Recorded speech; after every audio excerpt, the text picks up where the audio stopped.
सिद्धार्थनगर इतिहास से भरा हुआ एक जिला भारत के उत्तर प्रदेश राज्य के मध्य में स्थित है, जो कि भगवान बुद्ध के बचपन के नाम सिद्धार्थ के नाम पर रखा गया है। यह क्षेत्र प्रबुद्ध व्यक्ति के जीवन और शिक्षाओं से अटूट रूप से जुड़ा हुआ है। सिद्धार्थनगर की बाणगंगा एक महत्वपूर्ण सिंचाई परियोजना है, जो क्षेत्र के कृषि खेतों को पानी की आपूर्ति करती है। यह नदी के किनारे एक पार्क के साथ एक लोकप्रिय मनोरंजक स्थल के रूप में भी कार्य करता है। बाणगंगा नदी जो परियोजना को खिलाती है, बौद्धों के लिए धार्मिक महत्व रखती है, क्योंकि यह माना जाता है कि यह गौतम बुद्ध के जीवन से जुड़ी हुई है। प्राचीन काल में सिद्धार्थनगर शक्तिशाली शाक्य साम्राज्य का हिस्सा था, जिसकी राजधानी कपिलवस्तु थी। यह शहर, जो अब एक महत्वपूर्ण पुरातात्विक स्थल है, इसने सिद्धार्थ गौतम के प्रारंभिक वर्षों को देखा है। यहीं पर उन्होंने अपने राजसी जीवन का त्याग कर आध्यात्मिक यात्रा शुरू की, अंततः प्रबुद्धता प्राप्त की और बौद्ध धर्म की स्थापना की। जिले की समृद्ध ऐतिहासिक टेपेस्ट्री इसके कई प्राचीन खंडहरों और धार्मिक स्थलों में और अधिक स्पष्ट है। पिपराहवा पुरातात्विक स्थल, जिसे प्राचीन शहर कपिलवस्तु माना जाता है, यह अपने राजसी स्तूप और बौद्ध मठों के अवशेषों के साथ अतीत की झलकियां प्रदान करता है। आज सिद्धार्थनगर दुनिया भर के बौद्धों के लिए तीर्थ स्थल बना हुआ है। इसके शांत मंदिर, प्राचीन खंडहर और गहरे आध्यात्मिक संबंध इसे शांति, प्रबुद्धता और अतीत की झलक की तलाश करने वालों के लिए एक गंतव्य बनाते हैं। भारत के हृदय स्थल की तीर्थ यात्रा पर निकलें, जहां बुद्ध की आत्मा जीवित है। बुद्ध सर्किट प्रबुद्ध व्यक्ति के जीवन और शिक्षाओं से जुड़े पवित्र स्थलों का एक मार्ग है, जो उत्तर प्रदेश, बिहार और मध्य प्रदेश से होकर गुजरता है।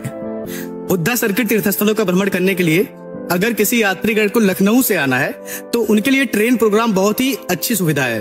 वो क्या करें, लखनऊ से ट्रेन पकड़े और डायरेक्ट सिद्धार्थनगर आ सकते हैं। सिद्धार्थनगर से यहाँ इनको बहुत सारे साधन मिल सकते हैं, जो कि बर्डपुर होते हुए उन्हें कपिलवस्तु, पहला जो हमारा गंतव्य स्थान है, जो कि बुद्धा सर्किट का पहला, जहाँ कपिलवस्तु गौतम बुद्ध की राजधानी थी, वहां से वो अपना तीर्थ यात्रा शुरू कर सकते हैं। वहां के बाद से कुशीनगर, सारनाथ और उनकी यात्रा खत्म होगी साकेंशा में, जो कि कपिलवस्तु नेपाल बॉर्डर है। नेपाल बॉर्डर से वो एंट्री करेंगे और वहां से उनके लिए बहुत ही सुविधाजनक रहेगी। कई भाई बंधु जिन्हें बाइक से आना होता है, तो उनके लिए भी ये उचित स्थान है। सिद्धार्थनगर होकर अगर वो जाते हैं यात्रा पूरी करने के लिए, तो ये बहुत ही बेहतर सुविधा है आपके लिए। धन्यवाद।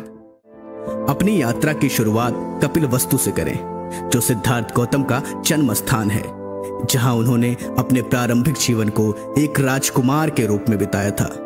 उनके महल के खंडहरों और पवित्र बोधि वृक्षों को देखें, जिसके नीचे उन्होंने प्रबोधन प्राप्त किया था। ये कपिलवस्तु पिपराहवा राजा सुद्धोधन की राजधानी। पिपराहवा कपिलवस्तु राजा सुद्धोधन की राजधानी, जहां हम आप लोग बैठे हैं, ये पिपराहवा के नाम से जाने जाते हैं। यहाँ सिद्धार्थ 29 वर्ष तक है। यहाँ से 1 किलोमीटर आगे है, यहाँ का नाम गनवरिया राजप्रसाद। 29 वर्ष तक वहां रहे। 29 वर्ष के बाद में उन्होंने अपने राज को त्यागे थे ज्ञान प्राप्ति के लिए, और बौद्ध ज्ञान में उनको ज्ञान की प्राप्ति हुई। पहला उपदेश धम्मचक्र चलाए सारनाथ से। सारनाथ से चलते चलते चलते कुछ समय के बाद में कपिलवस्तु में जब आए, तो आए कपिलवस्तु में, जहां हम लोग बैठे हैं और आप यहाँ आए। ये बगल में ये जो खंडहर दिखाई देता है, आकर के यहाँ ठहरे थे। तब खंडहर नहीं था, पेड़ पौधे जंगल टाइप का था। एक बरगद का पेड़ था, उस बरगद के पेड़ के नीचे तथागत भगवान बुद्ध ठहरे थे। नगर में जाके भिक्षाटन करते थे, समय से भोजन लेते थे और लोगों को उपदेश देते थे। उसके बाद में आके यहाँ ठहर जाते थे।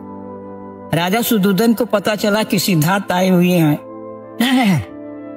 तो उनको ले जाने के लिए बहुत प्रयास किए राजा सुद्धोधन कि चलिए महल में सब व्यवस्था है, भोजन के लिए व्यवस्था है, रहने के आराम करने का व्यवस्था है।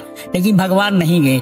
जब नहीं गए तो इसको बनाया गया, यानी उस समय राजा सुद्धोधन बनवाए इसका नाम है निगोदाराम बौद्ध विहार। जो खंडहर आप लोग देख रहे हैं, ये खंडहर बौद्ध विहार बनाए गए संघाराम यानी पूर्वी संघाराम महाविहार।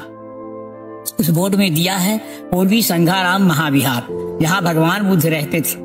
और इसी के बगल में बीच में स्तूप है। स्तूप के दक्षिण साइड में जहाँ विपासना केंद्र बनाए गए, सारे बौद्ध भिक्षु उसमें बैठकर विपासना करते थे।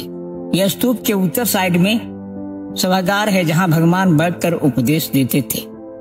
और कुछ समय के बाद में प्रजापति गौतमी, जो उनकी मौसी भिखुनी हो गई थी, वो पश्चिम साइड में बना हुआ है, बाग के पास अवशेष पड़े हैं नींव का, वह भिक्षुणी निवास है।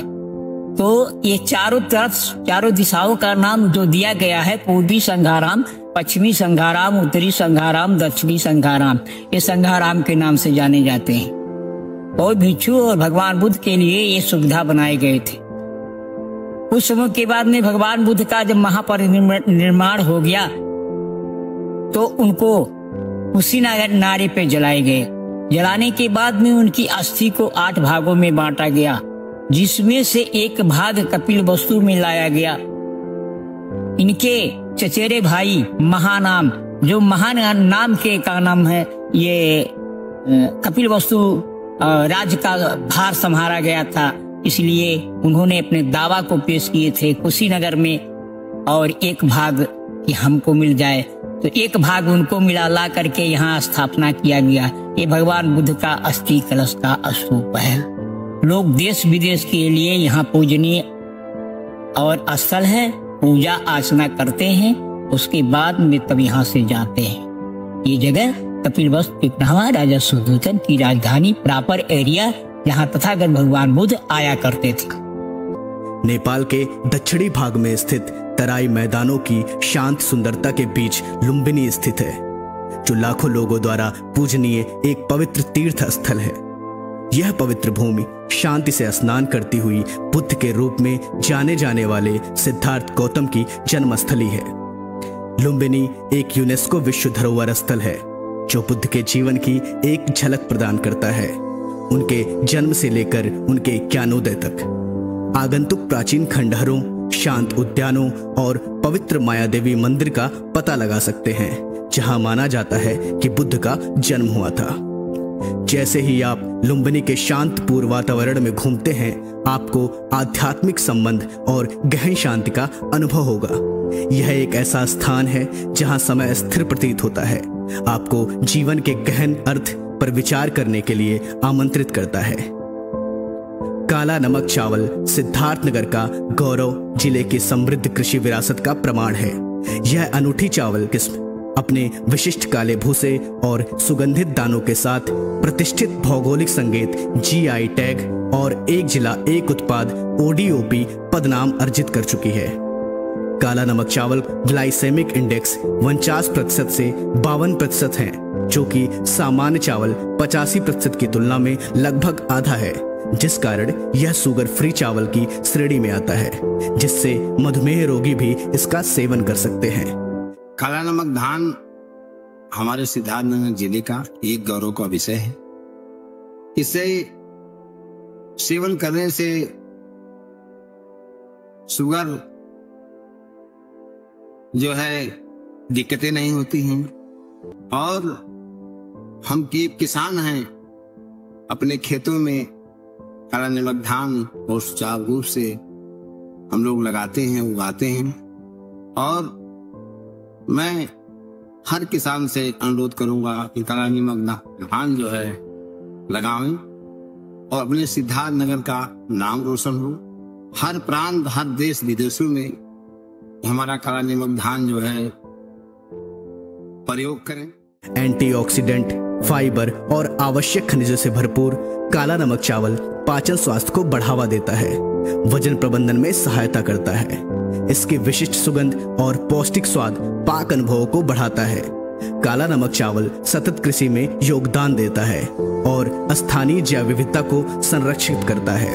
काला नमक चावल के प्रचार प्रसार व क्रेता विक्रेताओं के हित में सिद्धार्थनगर के माननीय जिलाधिकारी श्री डॉक्टर राजा गणपत आर व काला नमक राइस एक्सपोर्ट डेवलपमेंट फाउंडेशन ने राष्ट्रीय किसान दिवस 22 व 23 दिसंबर को क्रेता विक्रेता सम्मेलन का आयोजन जिला पदाधिकारी कृषि व उद्योग विभाग की सहायता से आयोजित किया है, जो कि क्रेता विक्रेता हित में एक अनूठी पहल है।